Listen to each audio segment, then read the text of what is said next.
இரும்பல் மோர் தென் 2 வாரம், ரத்தம் வர்றது, வெயிட் குறையிறது, பசி எடுக்க மாட்டேங்குது, சாயங்கால டைமில் காய்ச்சல். இந்த அறிகுறிகள் தான் டிபியோட கிளாசிக்கல் கான்ஸ்டலேஷன் சிம்டம்ஸ் அறிகுறிகள் அப்படின்னு நம்ம எடுத்துக்கணும். இதுதான் மெயின்.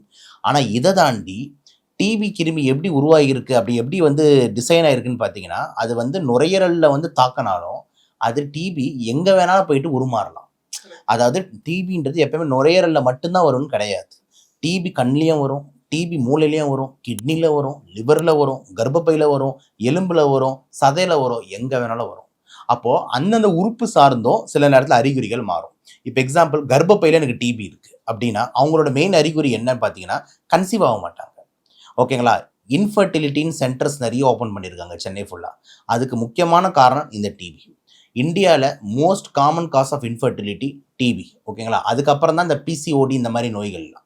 ஸோ டிபின்றது அப்படி ப்ளே பண்ணுது. ஓகே, அதே மாதிரி சப்போஸ் எலும்பில் டிபி வருதுன்னா அவனுக்கு மெயின் பிரச்சனை எலும்பு உரையிறது, ஃப்ராக்சர். ஓகேங்களா? எலும்பு முறிவு, எலும்பு வலி, இந்த மாதிரி அறிகுறிகள் அதிகமாக இருக்கும். மூளையில் டிபி வந்ததுன்னா காக்கா வலிப்பு, அவனுக்கு வந்து பார்த்தீங்கன்னா கான்ஷியஸ்னஸ், சுயநலவு இல்லை குறையிறது, இந்த மாதிரி அறிகுறிகள் இருக்கும். ஸோ உறுப்பு டிபியோட சிம்டம்ஸ் மாறும்.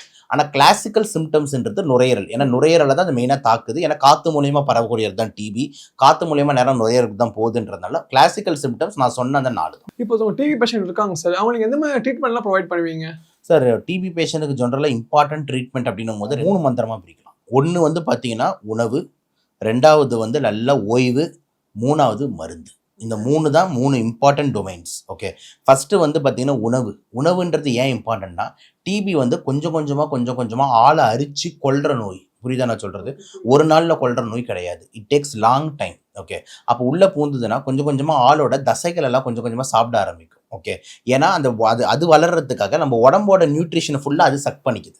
அப்போ நம்ம ஆள் எப்படி ஆயிடுவான்னா எலும்புந்தோலுமா ஆயிடுவோம். ஓகேங்களா? நம்ம ஓமக்குச்சி மாதிரி இந்த மாதிரின்னு சொல்லுவாங்க, அந்த மாதிரி ஒரு லெவலுக்கு வந்து போன்ஸ் மட்டும் இருக்கிற லெவலுக்கு அவ்வளோ இது வைக்கணும். அப்போ நம்மளோட உணவில் வந்து ஹை ப்ரோட்டீன் டயட் இருக்கணும். இது ரொம்ப இம்பார்ட்டன்ட்.